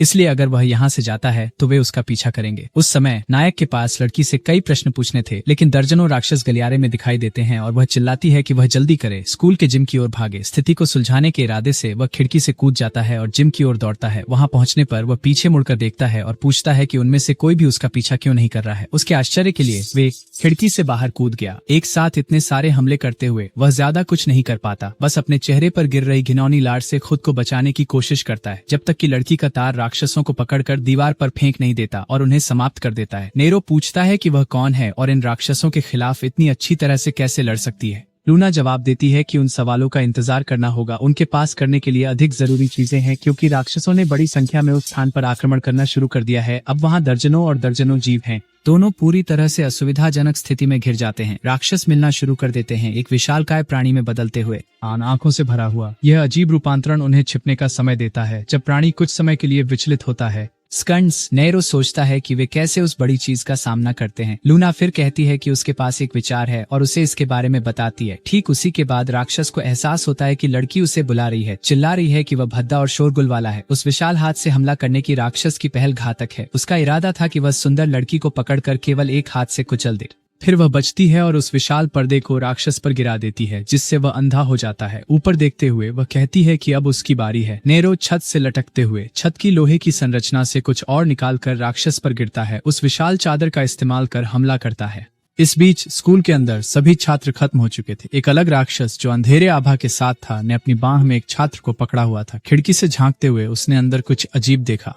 जिम, शायद यही वह था जिसकी उसे जरूरत थी। खेल के मैदान में विशाल राक्षस पराजित हो गया था। उसे जमीन पर एक विशाल धातु से बेधा गया था। लूना और नरो ने यह सुनिश्चित करने के लिए देखा कि यह खत्म हो जाएगा। नायक ने पूछा कि क्या उसकी दादी भी इसी राक्षस की तरह राख में बदल गईं। लूना ने फिर कहा कि उनके लिए किसी सुरक्षित जगह जाना बेहतर है, लेकिन उनके जाने से पहले नरो ने एक चीख सुनी। यह उसके एकमात्र दोस्त की आवाज थी। जिम के दरवाजे पर वह खून से लथपथ था। नायक अपने दोस्त की तरफ दौड़ पड़ा, पूछते हुए कि क्या वह ठीक है, वह खून क्यों बहा रहा है। लूना ने उनके पैरों के पास की छाया पर ध्यान दिया और कहा कि यह अंधेरा सामान्य नहीं है। उसने इसकी महत्वपूर्णता पर सवाल उठाया। फिर उसके दोस्त ने दर्द से चीखना शुरू कर दिया, तो उसने उसकी चेतावनी को नजरअंदाज कर अपने दोस्त की मदद की। जैसे ही लड़की ने चेतावनी दी थी, कुछ हुआ। उनके पीछे एक छाया आई और एक राक्षस हमला करने के लिए तैयार हो गया। भयानक प्राणी ने अपनी विशालकाय हाथ से दोनों लड़कों को भेद दिया। लूना ने नैरो के लिए चीख लगाई, लेकिन दुर्भाग्यवश वे दोनों गिर पड़े। चश्मे वाला लड़का और नैरो मरने जा रहे हैं। ये वही एहसास है जैसी उस दिन था जब उसने अपनी दादी को खोया था। क्या वह फिर से इसी से गुजरेगा, किसी महत्वपूर्ण व्यक्ति को खोते हुए? जब लूना ने नीरो का नाम पुकारा तब यादें जबरन उसके मन में उमड़ आईं। उसने अपनी दादी के साथ बिताए सुखद क्षणों को याद किया, वे सारे पल जो उसके दिल को गर्माहट देते थे। अपने जन्मदिन पर उसने अपनी दादी के साथ हमेशा खुश रहकर जीने की इच्छा की।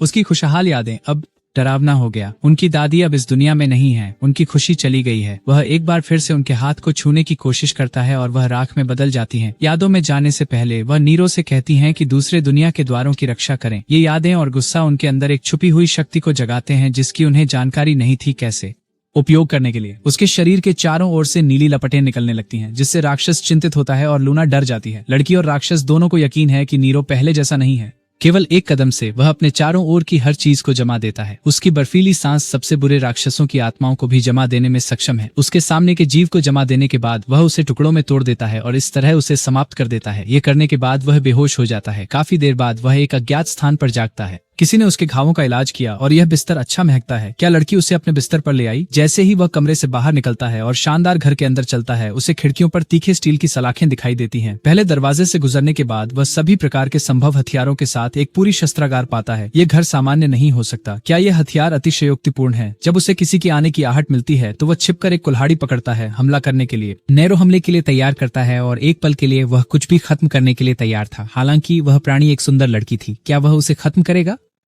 कुछ मिनटों बाद वह घर में एक संदिग्ध आकार की पेंटिंग को देख रहा था। जब वह आखिरकार तैयार होकर उससे बात करने के लिए आई तो हमारे मुख्य पात्र ने सोचना शुरू कर दिया, ये लड़की कौन है और वह इतनी अच्छी लड़ाई कैसे कर सकती है। लूना टिप्पणी करती है कि सच कहूँ तो उसे लगा था कि वह उस दिन मर गया होता। उन चोटों के बावजूद वह अब भी सोचती है कि वह कभी भी मर सकता है। वह सोफे पर बैठती है और फिर कहती है, यह अद्भुत है कि वह जीवित है। हमारा नायक कहता है कि उसे पहले की कोई बात याद नहीं है। लड़की एक ऐसे अंदाज में जो उसके कथाकार का ध्यान भटका देता है कहती है कि अच्छा है कि उसे कुछ याद नहीं है। थोड़ी और बात करने के बाद नैरो फिर उसे अपनी जान बचाने के लिए धन्यवाद देता है। फिर वह कहती है कि कुछ समय पहले उसने उस व्यक्ति के प्रति इतना आक्रामक व्यवहार किया जिसने उसकी जान बचाई थी। हमारा राक्षस लड़का जानना चाहता है कि जंग योंग के साथ क्या हुआ। उसका वह दोस्त जिसे उसके साथ छाती में छुरा घोंपा गया था। लूना मुस्कुराते हुए कहती है कि उसे पता था कि वह इसके बारे में पूछेगा। वह जवाब देती है कि वह ठीक है और सुरक्षित स्थान पर उसका इलाज हो रहा है। हमारा नायक पूछता है कि क्या यह सच है।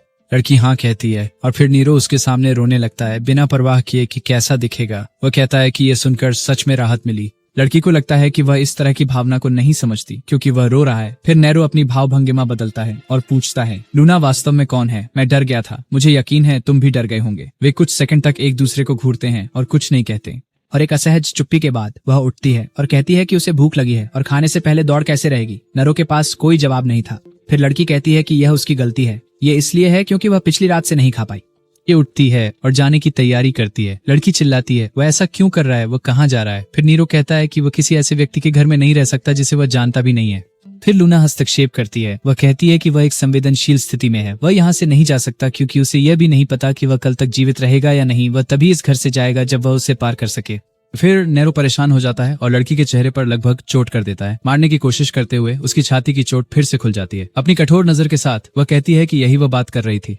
वह उसे जमीन पर फेंक देती है और पूछती है क्या वह सोचता है कि वह सामान्य स्थिति में भी उसे हरा सकता है। वह लूना से दुखी होकर कहता है कि उसकी दादी मर गई, उसका सारा परिवार चला गया, अब स्कूल के बच्चे उसकी वजह से घायल है। लूना ये स्पष्ट करती है कि अब वह उसकी अभिभावक होगी। ये हमारे नायक को आश्चर्यचकित कर देता है। लूना चेतावनी देती है कि अब से वह उसका मेहमान है। उसने उनके लिए कुछ खाने के लिए तैयार किया, लेकिन ऐसा लगता है कि जो उसने तैयार किया वह जल रहा है और सच में सब कुछ जल गया लगता है।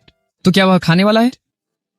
लड़की फिर शिकायत करने लगती है। कल से वह कुछ नहीं खा सकी क्योंकि उसे किसी की मदद करनी थी और अब जब उसने आखिरकार एक विशेष भोजन बनाया वह इसे जला दी क्योंकि वह किसी के साथ बहस कर रही थी। शर्मिंदा होकर नीरो पूछता है कि क्या उसके पास कोई सामग्री बची है। फिर हमारा हीरो अपनी अद्भुत पाक कला दिखाना शुरू करता है। रसोई में वह युद्ध के मैदान से भी अधिक शक्तिशाली है। कुछ मिनटों में वह उनके लिए एक अद्भुत भोजन तैयार किया। उसने कहा कि उसकी दादी ने उसे खाना बनाना सिखाया था क्योंकि उसे स्वतंत्र होना चाहिए। लूना जानना चाहती है कि क्या वह अपनी दादी के करीब था। वह जवाब देता है, हाँ, बहुत करीब। और जाहिर तौर पर हमारी लड़की नहीं जानती कि किसी के करीब होने का क्या मतलब है। फिर वह पूछती है, वह कैसी थी? जैसी थी जब ये दो रहस्यमय किशोर, जिन्हें मैं वास्तव में एक जोड़ी बनाना चाहता हूँ, बात कर रहे होते हैं, सामान्य दुनिया में खबर फैलती है। ये भयंकर हमला जो हुआ, इसके रिकॉर्डिंग और चित्र इंटरनेट पर डाले गए, लेकिन अधिकारियों ने इस सामग्री को वहां से हटा दिया इंटरनेट पर, इसलिए लोगों को पता नहीं था कि यह हकीकत है या सिर्फ एक फर्जी वीडियो। एक सुरक्षा परिषद में उन्होंने इस जानकारी को आम जनता से कैसे छुपाया जाए, इस पर चर्चा की। कई जीवित बचे लोग थे जो सच्चाई फैला सकते थे, साथ ही वह छात्र भी जो जीवों को पराजित करने में सफल रहा, वह अभी भी बाहर है। इस संगठन के नेता, जिसका हमें पता नहीं है, फिर कहते हैं कि वह इस बच्चे से अभी मिलना चाहते हैं। उनकी रुचि 100% केंद्रित है, बिना यह जाने कि वह कौन है। फिर हम एक ऐसी जगह पर लौटते हैं जहाँ माहौल रोमांटिक लगता है। नीरो बताता है कि उसकी दादी एक बेहद दयालु और निर्मल हृदय की व्यक्ति थीं। भले ही वह एक बहुत मुश्किल बच्चा था, उन्होंने कभी अपने पोते के प्रति कोई नाखुशी नहीं दिखाई। जब वह कुछ दुखद कहने वाला लगता है, लूना बीच में ही टोक कर कहती है कि वह इस जगह पर सुरक्षित है। यह सुनकर वह शर्मिंदा हो जाता है। उसने कहा कि अब उसे कुछ करना है। तो लड़की पूछती है कि क्या उसे यह जानने में दिलचस्पी नहीं है कि वे जीव क्या थे। नेरो पहले की बात याद करते हुए समझता है कि लूना को शायद पता था कि वे जीव क्या थे, और यह देखकर कि इस जगह में इतने सारे हथियारों के बारे में सोचकर वह संभावनाओं से डर गया है। क्या यह लड़की राक्षसों के बारे में जानती है? मुझे नहीं पता दोस्तों, लेकिन मुझे पता है कि यहाँ मेरे पैंट में एक राक्षस है, यहाँ काटे। फिर वह नीरो को अपने घर के दरवाजे पर ले जाती है और कहती है कि उसे उस जगह को जानना चाहिए जहाँ वह जवाब पाएगा, और वह शक्ति भी मिलेगी जिसकी उसे आवश्यकता है। उनसे लड़ो। उस पुल और शहर को पार करने के बाद, जिसे हमने कहानी की शुरुआत में पूरी तरह से नष्ट होते देखा, वे अंततः उस स्थान पर पहुंच जाते हैं। राक्षसों के खिलाफ बड़ी रक्षा संगठन। ये एक बड़ा भवन है जिसकी छत पर 3 विशाल वीडियो बोर्ड हैं। फिर नीरो पूछता है कि क्या यह स्थान वास्तव में एक गुप्त संगठन है। उसने कहा, संगठन गुप्त है, इसका मतलब यह नहीं कि यह स्थान भी गुप्त होना चाहिए। गुप्त इमारत के अंदर सब कुछ सामान्य लगता है, कुछ भी अजीब नहीं है। जब वे इमारत में घूमते हैं, लूना इस जगह की कहानी बताती है और कैसे वे सदियों से इन प्राणियों से लड़ते आ रहे हैं। लिफ्ट लगभग बंद हो रही थी। बैगनी बालों वाली एक लड़की, चेहरे पर कोई भाव नहीं, गिटार पकड़े हुए, वह उन लोगों का अभिवादन भी नहीं करती। वे बायोमेट्रिक पहचान करते हैं, फिर एक गुप्त संख्या टाइप करते हैं। दरवाजा। जल्द ही लिफ्ट के अंदर चीजें सामान्य से तेजी से आगे बढ़ने लगती हैं। फिर हमारा मुख्य पात्र पूछता है, क्या हम नरक जा रहे हैं? इस तरह इतनी तेजी से नीचे जा रहे हैं? इस टिप्पणी से लड़की नेरो से नाराज हो गई और वह नहीं समझता क्यों। उनकी प्रतिक्रिया से लूना हंस पड़ती है। हंसी। वे अंत में वांछित मंजिल पर पहुंचते हैं। लड़की द्वारा मार्गदर्शित होकर वे उन स्थानों से गुजरते हैं जहां वैज्ञानिक काम करते हैं और लोग संदिग्ध शारीरिक परीक्षणों से गुजरते हैं। फिर वे अंततः उस स्थान पर पहुंचते हैं जो नेरो का गंतव्य था। इस स्थान पर तब लूना आगे बढ़ती है और कहती है कि वे यहाँ लंबे समय से हैं, तो क्यों न वे पहले नए व्यक्ति से अपना परिचय कराएं। यह स्थिति हमारे नायक के लिए पूरी तरह अज्ञात है। इस कमरे में वह दर्जनों हजारों कैमरे देखता है। ये एक पूरी तरह से कवच वाला कमरा है जो सभी कोणों से देखा जाता है। इस कमरे में छुपे हुए कांच के पीछे वही संगठन था। आदमी ने कहा कि वे आखिरकार पहुंच गए, जिसे वह मिलना चाहता था वह यहाँ था। जब हमारे नायक उस जगह से प्रभावित था, लड़की तैयार हो रही थी। संदेहजनक नजर के साथ वह फिर अपनी गिटार खोलती है और किसी को आश्चर्य नहीं हुआ कि ये एक हथियार था। बड़े ही कौशल से उसने उपकरण इकट्ठा किया। इससे नीरो बेचैन हो गया क्योंकि उसने सोचा कि अगला क्या होगा। फिर उसके उपकरण इकट्ठा करने के बाद उसने उसे नीरो की ओर इंगित किया। यह तभी हुआ जब हमारे नायक ने महसूस किया कि क्या होने वाला है। हालांकि लूना चकित रह गई और फिर पूछा, एरन क्या कर रहा था? लड़की कहती है कि उसे पता है कि वह क्या कर रही है और पूछती है, जब राक्षस ने अपनी रक्षा क्यों नहीं की जब वह को देखा? नीरो को जो हो रहा था उसके बारे में कुछ समझ नहीं आया और लूना कहती है कि उन्हें यह नहीं करना चाहिए, जबकि रहस्यमय आदमी कांच के पीछे से सब कुछ देख रहा था। एरेन कहती है ये उसकी गलती है। फिर ट्रिगर खींचती है। जादुई प्रक्षेप पास से गुजरा, लेकिन उसने मारा नहीं, या वास्तव में हाँ, यह हल्के से उसे छू गया। गति परीक्षण में वह पास हो गया। फिर लड़की दोहराती है और शूटिंग शुरू करती है। हड़बड़ाहट में क्षेत्र में तेजी से घूमते हुए वह सभी प्रक्षेप्य को चकमा देती है और लड़की के करीब पहुंचती है। केवल एक ही किक में उसकी टांग 3 मीटर लंबी हो गई। इससे गोलियां छत पर लगी और फिर टुकड़े उन पर गिर गए। चकमा देने के लिए वे दूर हुए और मलबे के धुएं से गुजरे। धुएं से एक आकृति उभरी और लगभग उसे मार ही दी। फिर लड़की ने अपना उपकरण घुमाना शुरू किया और धुएं को बिखेरने लगी। वह जो करना चाहती थी उसमें वो बहुत गंभीर लग रही थी। जब उसने हमला किया तो नीरो लगातार बचता रहा। वह सोच रहा था कि उसे प्रतिकार करना चाहिए या नहीं, और अगर वह फिर से अपनी दानवी शक्ति का नियंत्रण खो दे तो क्या होगा?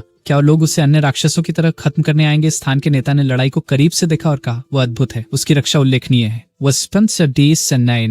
हालांकि उसे समझ नहीं आता कि लड़का हमला क्यों नहीं कर रहा है। उसका दुश्मन जितना भी शत्रुतापूर्ण है वह बस पलटवार नहीं करता। युद्ध के मैदान में स्थिति के बारे में अधिक सोचने के कारण नीरो हमले पर ध्यान केंद्रित नहीं करता और अपनी रक्षा से भी विचलित हो जाता है। लड़की का एक अचानक हमला लगभग उसे लग ही गया था। लूना ने हमला होने से रोका, पूछते हुए कि क्या लड़की पागल थी, वह क्या कर रही थी। लूना जो हो रहा था उस पर गुस्सा थी, लेकिन लड़की ने जवाब नहीं दिया। उसने बस अपना हाथ छोड़ा और वहाँ से चली गई। वहाँ उन्होंने देखा कि लड़की का हाथ घायल था। इसका आपके लिए क्या मतलब है? उस जगह का नेता सामने आता है और उन दो लोगों से बात करने आता है। वह पूछता है कि नेरो ने अपनी ताकत क्यों नहीं दिखाई और नहीं बदला लेना। यह रवैया फिर से लूना को असंतुष्ट कर देता है। वह कहती है कि वह उस पर बहुत कड़ा है और बिना उसे सतर्क किए आदेश क्यों देता है। नेता ने जवाब दिया कि वह जानना चाहते थे कि वह एक अप्रत्याशित हमले पर कैसे प्रतिक्रिया करता है, तो अप्रत्याशित होने के लिए यह नहीं सकता चेतावनी दी जाए। फिर नेरो खुलासा करता है कि उसने केवल हमलों से बचाव किया और प्रतिक्रिया नहीं दी क्योंकि लड़की गंभीर रूप से घायल हो जाती। लड़की की ओर ठंडे तरीके से देखते हुए नेरो कहते हैं कि वह इसके बारे में सुनिश्चित है। नेता फिर कहते हैं कि वह उस लड़की को कम आंक रहा है और नायक ने अपनी क्षमताओं का विकास किए बहुत समय नहीं हुआ है जिससे उसे इतना आत्मविश्वास हो। फिर वह व्यक्ति तर्क देता है कि राक्षस ऐसी क्षमताओं वाले लोगों से छुटकारा पाने की कोशिश कर रहे हैं जैसे नेरो, ली एरिन और ली लूना। लंबे समय से नेता सवाल करता है कि क्या नीरो वहीं बैठकर इंतजार करेगा कि यह बिना प्रतिक्रिया के हो। ये हमारे नायक से अपनी शक्तियां दिखाने की मांग थी। लूना एक बार फिर से बाधा डालने वाली थी। हालांकि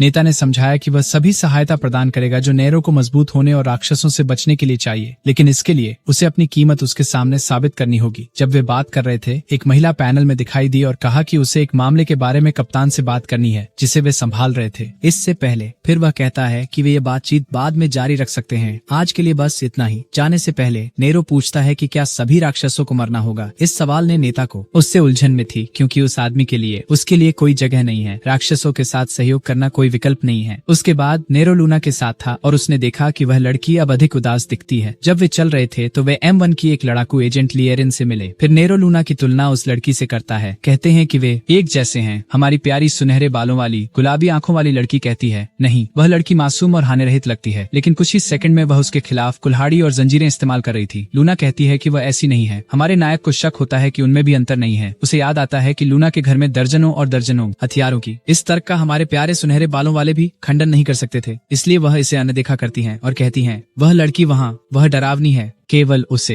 अब और गंभीर होते हुए लूना कहती हैं कि वह इस आदेश को स्वीकार नहीं करती और धीरे धीरे वे करीब आ रहे हैं। बातचीत के दौरान एक टीम एक मरीज को स्थानांतरित कर रही थी। नेरो को लगता है कि वह इस व्यक्ति को जानता है। यह भावना परिचित है। इसी बीच गहराइयों में पाताल लोक में जबकि आसमान में गरज और गूंज होती है, एक व्यक्ति अपनी युद्ध कौशल का प्रशिक्षण ले रहा है। ये व्यक्ति इतनी शक्ति से तलवार चलाता है कि उसकी हरकतें पहाड़ों को काट सकती हैं। उसकी नजरें हमें दिखाती हैं कि यह चिन्ह है जो नेरो से नफरत करता है। जब वह प्रशिक्षण कर रहा होता है, पाताल लोक का राजा उससे मिलने आता है। चिन्ह घुटनों के बल झुककर अपना सम्मान दिखाता है। घुटने के बल झुका हुआ आदमी फिर कहता है कि हमारा समय जरूर आएगा, लेकिन यह अभी तक नहीं आया है। राजा सहमति प्रकट करता है और कहता है कि उनके पास समय नहीं है। चिन्ह सहमति जताता है और कहता है कि वह द्वार के बारे में जानता है और इसमें कोई संदेह नहीं है, ये फिर से खुलेगा। इन गंभीर दृश्यों के बाद हम शहर में मानव जगत की ओर लौटते हैं। दुनिया। नेरो बाजार लौट आया। बूढ़े आदमी ने, जिसे वह ढूंढ रहा था, कहा कि वह नेरो के पीछे जाने वाला था। लड़के ने उससे कहा कि वह चला गया था और उसका यहाँ का लक्ष्य कुछ और हासिल करना है। दवा वास्तव में सिर्फ उसकी दानवी शक्तियों के दमनकर्ता के लिए। लड़का नहीं चाहता कि जिन लोगों से वह अब मिला है उन्हें पता चले कि उसमें राक्षसी खून है। वह भी अचंभित होता है, क्या वह अपनी शक्तियों का उपयोग कर सकता है बिना अन्य मनुष्यों के सामने आए जो राक्षसों का शिकार करते हैं। बूढ़ा व्यक्ति समझाता है कि उसे अपने भीतर की ऊर्जा को नियंत्रित करने के लिए प्रशिक्षण से गुजरना होगा। हमारा नायक जो कुछ भी बूढ़ा व्यक्ति सिखाएगा वह करने को तैयार है। बूढ़ा व्यक्ति कहता है कि उसे इतनी जल्दी नहीं करनी चाहिए, चीजें इतनी जल्दी नहीं होती, सब कुछ उसे मिलेगा, बस उसे खोजना होगा और वह करेगा। सीखें। बाद में हम देखते हैं कि स्कूल में नेरो अपने जीवित दोस्त से बात कर रहा है। वे कहते हैं कि स्कूल का पुनर्निर्माण किया जा रहा है। रात के समय स्कूल के बाद नेरो अपने नए निवास में लूना के साथ रह रहा था। वह चुपके से बाहर जाता है और लड़की नोटिस करती है और पूछती है कि वह कहाँ जा रहा है, जैसे कि कोई शक की पत्नी बेवफाई का संदेह कर रही हो। और वह जैसे एक अविश्वासी पति कहता है कि वह कहीं जा रहा है और ज्यादा समय नहीं लगेगा। उसे घुटन हो रही है और उसे ताजा हवा चाहिए। जब उसे एहसास होता है कि वह उसकी बहुत परवाह कर रही है तो वह चिढ़ जाती है और कहती है कि उससे उसकी परवाह नहीं है। कुछ कपल जैसी बहस के बाद वह बूढ़े आदमी से मिलने जाता है ताकि ऊर्जा नियंत्रण प्रशिक्षण कर सके। वे एक गहरे स्थान पर जाते हैं जहाँ कोई उन्हें बाधित नहीं कर सकता। एक छोड़ी हुई जगह के भूमिगत में वे गहराई की ओर सीढ़ियां उतरते हैं। शहर। बूढ़ा आदमी रास्ता रोकने वाले पत्थर की मुहर हटाने के लिए अपनी शक्तियों का उपयोग करता है। जगह साफ होने के बाद बूढ़ा आदमी उससे उसकी क्षमता दिखाने के लिए कहता है। इस परीक्षा के लिए वे एक दूसरे का सामना करेंगे। तो बूढ़ा आदमी अपना हथियार तैयार करता है और नेरो उसके प्रहारों से बचता है। आश्चर्यचकित होकर वह समझता है कि वह छड़ी जो बूढ़े आदमी के पास है वह खींचती है और हरे ऊर्जा से भरी हुई है। उसे पता है कि यह खतरनाक है। बूढ़े आदमी की गति जो पहले असहाय लग रही थी अब बढ़ जाती है। वह कई तेज हमले करता है और नेरो उन सभी से बच जाता है। इससे बूढ़े आदमी की गति बढ़ जाती है। बूढ़े आदमी को एहसास होता है कि लड़का हमला नहीं कर सकता। जब तक वह सच में गुस्सा नहीं होता, यह लड़का लड़ाई नहीं करता वापस। तो अगर वह लड़ना नहीं जानता तो वह कभी भी योद्धा नहीं बनेगा। फिर बूढ़ा आदमी अपने हमलों को और भी अधिक भयंकर बनाता है और लड़के को दीवार के खिलाफ धकेल देता है। फिर अंत में वह उस पर इस तरह से हमला करता है कि वह बच नहीं सका। यहाँ तक कि कोने में भी उसने पलट कर हमला नहीं किया। तब बूढ़ा आदमी उसे उकसाता है